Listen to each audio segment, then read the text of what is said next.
May bagong bukas na bilihan ng vegetable stew dito sa lugar namin.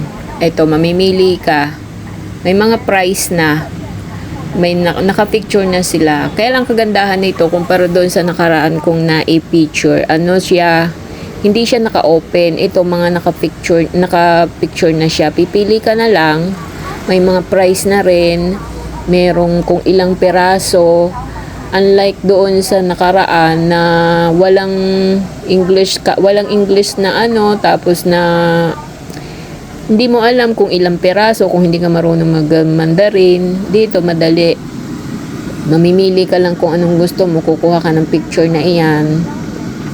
Tapos may price na, may ilang makikita mo kung ilang peraso 'yon. Yan, marami kang pagpipili, mga gulay, mga pork balls, mga squid ball, ang dami niyan. So mga dry noodle, wet noodles, mga gulay yan. Tapos dadalhin mo dito sa counter, pipili ka naman ng sauce. Yan, ito yung mga sauce. Oh. Tapos may mga maanghang, merong hindi maanghang. Ito yung mga drinks. Itong kagandahan sa bagong bukas na tindahan na to. Unlike yung sa traditional na ano, walang mga English. Yan, oh. Pili ka na lang. Tapos, ito yung napili ko. Simple lang siya. Counting gulay, counting balls. Yan, may sutanghon.